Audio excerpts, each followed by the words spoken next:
Hello YouTube, welcome back to the channel. It's me, Johnny, here with another reaction and analysis. And today we are not wearing pajamas because I finally have time to record in the not first thing in the morning. Today we're looking at Peter Barber's cover of the Game of Thrones theme, a cappella. And a lot of you requested that I look at this one, so we're getting into it. I am a big fan of Peter Barber and his work, both independently and with the Bass Gang. So I'm super excited to this. I'm super excited for this. Let's get into it. And we're live here, Glenn.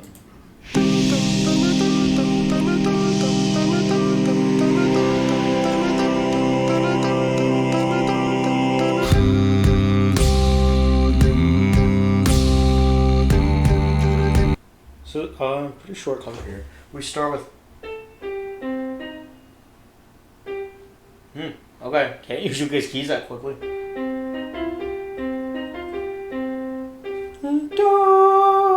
Up to that falsetto G4, and he has a minor drone in the background between the different voices. He switches it to major, which if we're in C minor would be E flat major, but it sounds more like he just takes that minor third and makes it major. That sounds like what goes on there. Now, mind you, I'm not too familiar with the Game of Thrones theme, so I don't know if that's what the original theme does, but that's definitely what's happening here, sounds like.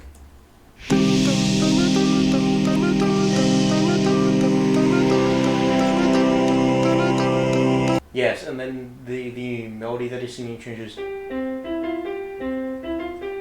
It's the same thing, but using this major third instead of the minor third. So he presents the same melodic idea first in minor, then in major. It's the same thing though.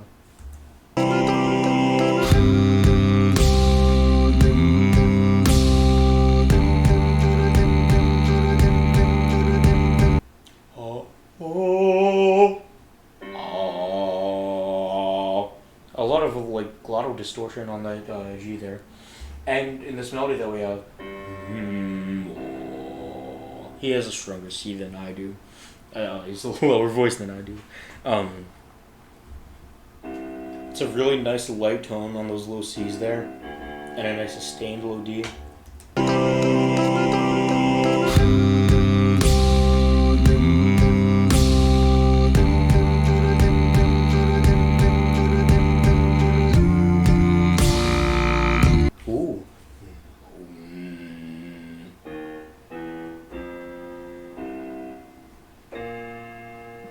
It's that B flat one.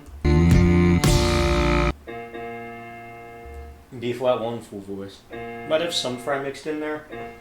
But yeah, so my keyboard only goes down to C2, so I have to put a bass effect on it to get that B flat one. It sounds like he's on a B flat one down there.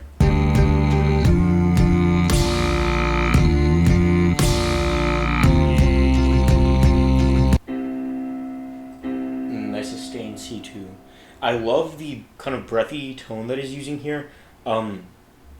Humming this is kind of a good choice because it's not too big of a sound. We get kind of a easygoing way to open the melodic idea for the piece. Up here in the upper voices we have just basic outline of the chord structure and the keeping tempo, keeping a melodic idea going, or a basis for the melodic idea going in the background. So pretty simple up there in the higher melodies, but nice light tone up there in the falsetto too.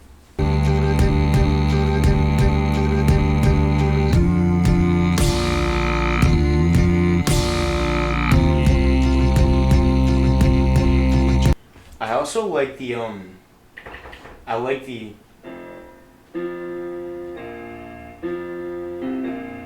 how we kind of have that going there, the grace notes going in,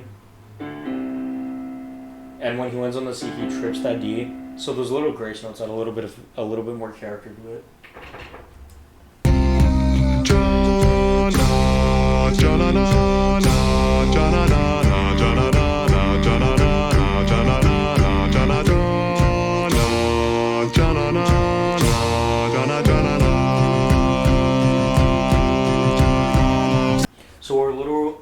bit busier now. In the third octave here. With a more full sound. Moving away from those hums as we increase momentum here.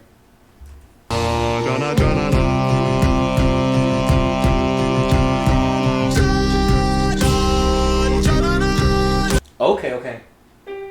So we're building the high G. I don't want to do that. With this mic is a little bit hot. It's probably going to be overpowering if I try to build that full out. But we also have that going up an octave. Super high falsetto up there.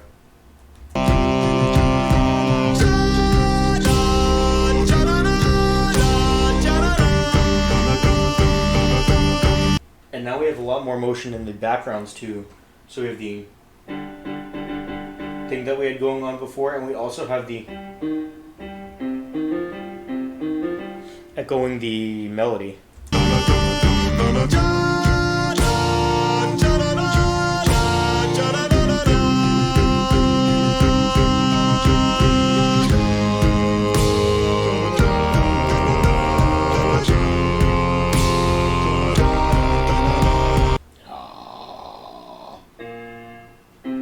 Okay, some more C2s. So we have a little bit of a bridge section going on here. At this point, we're full out with the vocal percussion too. It's pretty nice, easy on the ears vocal percussion here. We're going a little bit harder, a little bit more subdivision here to keep the tempo and the drive going forward.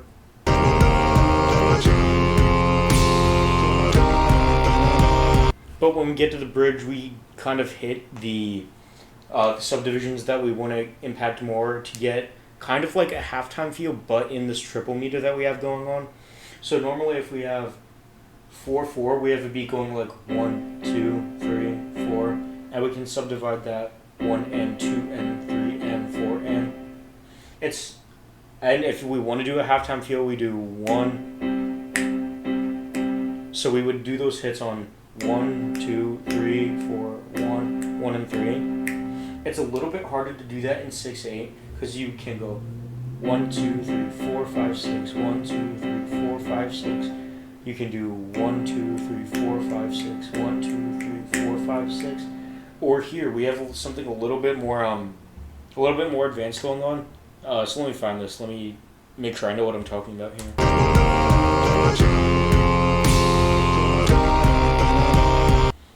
So instead of 1, 2, the way I did it before was 1, 2, 3, 4, 5, 6. Instead we're going 1, 2, 3, 4, 5, 6, 1, 2, something like that.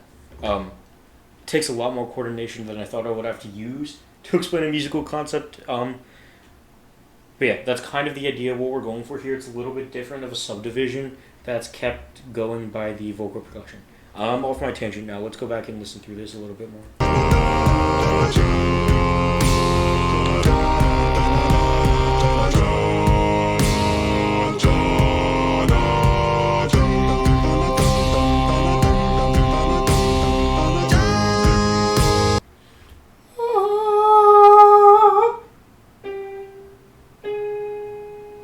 I flat belted there.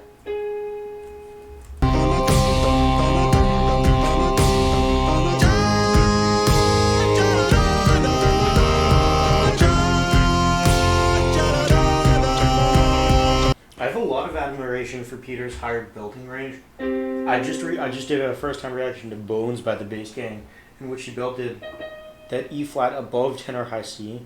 We're not quite that high here, but still impressive showcase of his ability to belt that high as a bass singer.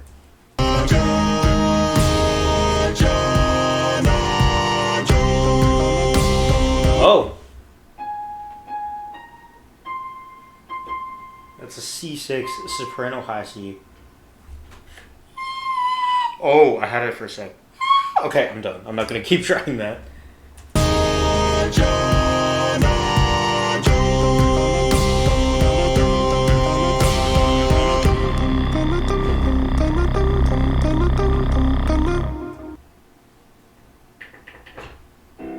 C1 down there. Okay, so as we hold this high C, this soprano, soprano C6, with all the melodic background ideas from throughout the piece that we've had going on, all at the same time here, so we can tell we're at this big impact, this big end of the piece kind of impact, and then we just go off like. I turned off my octave, but down to that C1.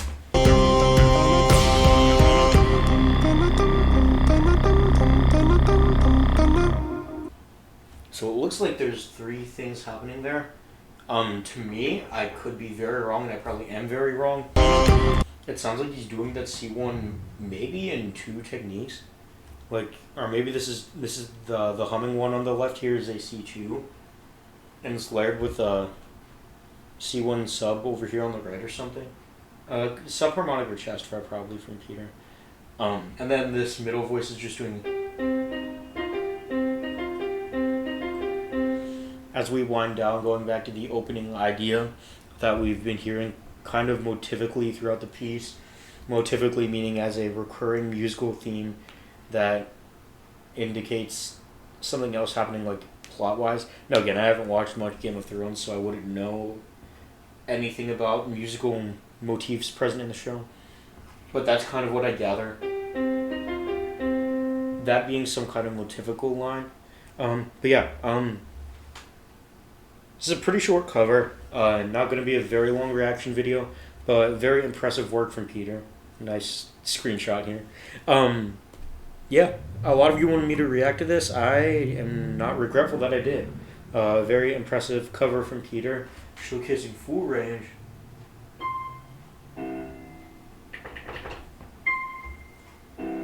C6 to C1, 5 octaves in one cover. Very excellent work, Peter. And with that, that's all I have for you for this video. So I will see you in the next one. Be sure to go subscribe to Peter Barber, like and subscribe here, and I will see you guys later.